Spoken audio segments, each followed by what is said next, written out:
a crack in the frame. The cake sat untouched, its buttercream roses wilting under the dim glow of a single bulb in the dining room. My daughter, Lily, turned 8 today, but the chair where my parents should have been was empty, a silent accusation. For 3 years, I'd send them $550 a week, every paycheck gutted to keep them comfortable in their creaky seaside cottage. They swore it was enough, more than enough, their voices warm with gratitude over crackling phone lines. But tonight, on Lily's birthday, their absence stung like salt in a fresh wound. I clutched my phone, their text glaring back. Sorry, sweetheart. Car trouble. Won't make it. My gut twisted. Something felt wrong, wronger than a busted carburetor.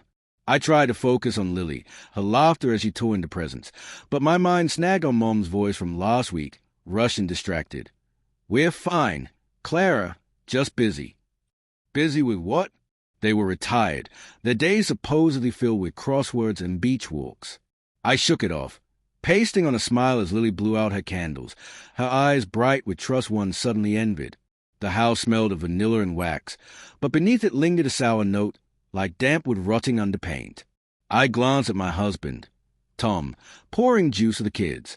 His hands were steady, but his jaw twitched, a flicker I'd ignored too long. Later, after the kids were asleep, I scrolled through my bank app, a habit born of paranoia. The transfers to my parents were there, neat rows of $550, but something caught my eye, a withdrawal, $2,000, labeled miscellaneous. My heart thudded. I hadn't made that transfer. Tom was in the shower, the water hissing like static. I opened my laptop, hands trembling, and logged into the shared account my parents used. The statement loaded slowly, each click a heartbeat.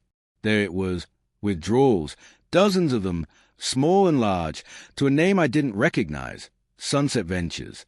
Restaurants, hotels, a jewelry store. My parents, who swore they lived modestly, were bleeding me dry. I called Mom. No answer.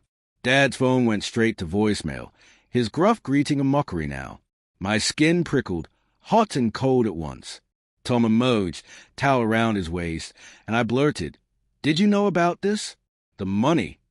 His face froze, eyes darting to the floor. What money? He asked, too quick, too smooth. My stomach dropped. I showed him the screen, the numbers screaming betrayal. He rubbed his neck, a gesture I'd once found endearing. Clara, you're overreacting. Maybe they needed it for something big. Something big? My voice cracked, sharp as broken glass. They didn't show up tonight. Tom. Lily's birthday. And this, I jab at the screen. This isn't a new roof or medical bills. This is thousands. He sighed, sitting too close, his damp skin brushing mine. Let's talk to them tomorrow, he said, but his tone was wrong, like he was soothing a child. I pulled away, my mind racing. Had he known? Was he covering for them? Or worse? The next morning, I drove to their cottage, 2 hours up the coast, the ocean a gray smay under a bruised sky.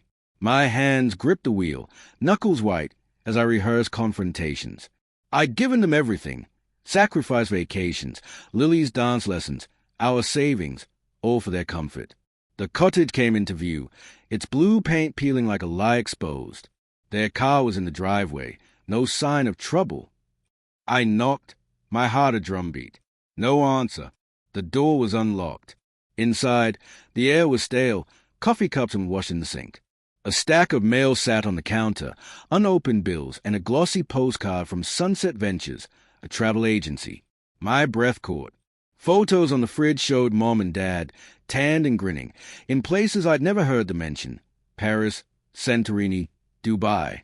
My knees buckled. They weren't just spending my money. They were living a life I'd funded, a life they'd hidden. Then I saw it, a note in Mom's looping handwriting, tucked under magnet. Tom, we'll settle up next month. Thanks for the tip on Sunset. My vision blurred, the words searing into me. Tom, my Tom, the man who kissed my forehead every night, who swore we were a team. I drove home, the road a haze, my heart a battlefield of rage and grief. Tom was in the kitchen when I stormed in, the note crumpled in my fist. Explain this, I said, voice low, lethal. His face paled, but he didn't deny it. "Clara, I was helping them," he stammered. "They needed more, and I didn't want you to worry." Helping them, or helping himself? The pieces clicked. His late nights, his vague excuses, the way he'd pushed me to keep sending money. He'd been their broker, funneling my trust into their lies. I stood frozen, the man I loved a stranger, my parents' betrayal a blade in my chest. Lily's laughter echoed from upstairs, innocent, untouched. I wanted to scream, to shatter the illusion of our perfect family. Instead, I whispered, "How could you?" Tom reached for me, but I stepped back, the floor cold under my feet. The truth was a crack in the frame of my life, and nothing, not love, not duty, could mend it.